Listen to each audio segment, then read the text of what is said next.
I know you do your game ball story.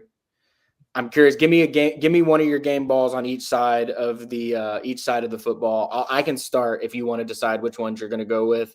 On the defensive side, I've said it enough times. I'm sure that this is probably your front runner as well. Dan Jackson. I mean, he forces the fumble that changes the game.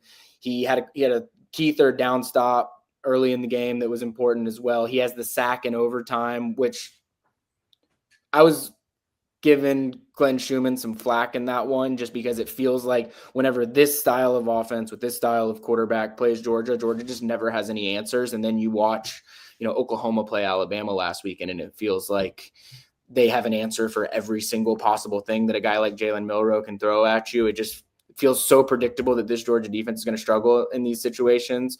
But for him to dial up a couple of those blitz calls in those overtime periods on those 2-point tries, I mean, I think it pressured Haynes King in a way that he just hadn't been pressured all game long. So got to give the kudos to Dan Jackson. And then on the offensive side of the ball, I guess you got to go with Carson Beck. I mean, he threw 5 touchdowns.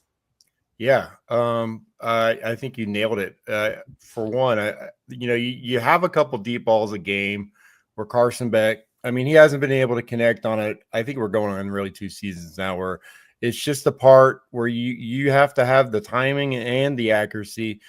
And it really is the only part of his game that we've never really got to see developed. But you take out a couple of throws, and I mean, he was really dialing it up. And it was a situation where the pass protection was very inconsistent. He had to step up and make a ton of throws off platform. Honestly, the only time where I really was like kind of questioning was the one overtime. I mean, the 1 2-point conversion play where of all the times for him to keep it, I was like, now you're going to run the keeper with Carson Beck. Like that's the one thing where, they're not going to see it coming because you haven't shown it maybe 1 or 2 plays all year.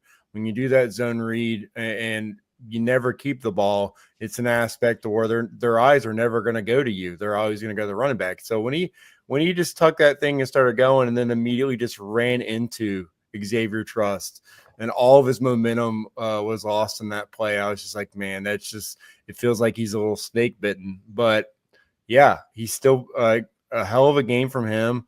I mean, again, no turnovers. You're throwing 43 passes. You're going to get sacked a time or two. I think he got sacked twice. Like you said earlier, just dialing it in to so many different players. I will say, though, I mean, Cash Jones was the most clutch player in this game. And so this is kind of, I guess we're going to just call this the walk-on bowl. Because, I mean, Cash and Dan Jackson were the ones who wanted it most. When Georgia needed it most, those guys came up with clutch plays.